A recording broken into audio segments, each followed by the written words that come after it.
Hey, what's up? Stuart Scott with you. The UFC has put an octagon here on our campus, and they're going to take it away. I'm like, why not just leave it here, man? We can have some fun. Hanging out here with Chris Weidman, the UFC middleweight champion, undefeated, who defends his belt at UFC 175 July 5th. Also, Gilbert Melendez, UFC lightweight contender. ESPN analyst Gilbert, thanks for being here. Great to be here. So, Chris, if you're fighting a guy and you want to take him down and try and submit him, what's your most effective way of doing that? Yeah, I mean, MMA is a physical game of chess, so the biggest thing is to deceive your opponent. So I got to get him thinking that I'm going to strike if I want the takedown. So first thing I'm going to throw is a jab. He puts his hands up. He has to respect that because here comes a big right hand.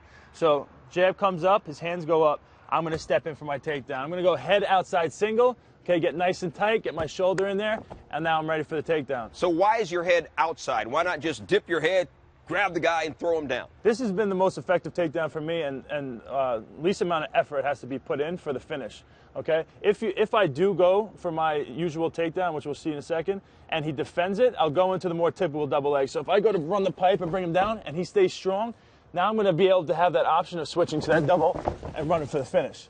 Okay, which is more typical, but now guys are getting a little bit better at defending that. So when we go head outside single, right away he's thinking about striking still. As soon as I get here, it's a quick movement. I move my leg back, shoulder pressure down, bring him right to the mat.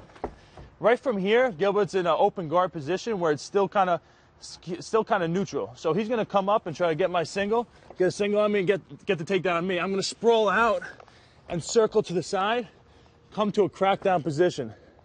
From here, okay, I'm going to step out with this outside leg and bring him down to his side, grab my bicep, get my shoulder as deep as I can, come to his scap, and I can sit and block here so he can't come on top.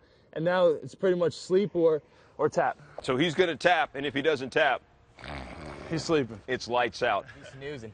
Gilbert, does a guy in your position in that sequence, does he have any recourse? That's a good point. It's a sequence. So he took me down. I tried to counter by getting off a bottom, but the counter was the Darce choke, and he cinched that in very tight, and there was no escape from there. This guy is undefeated, Lyoto Machida, a former light heavyweight champion, coming down in weight class to try and take his belt on July 5th.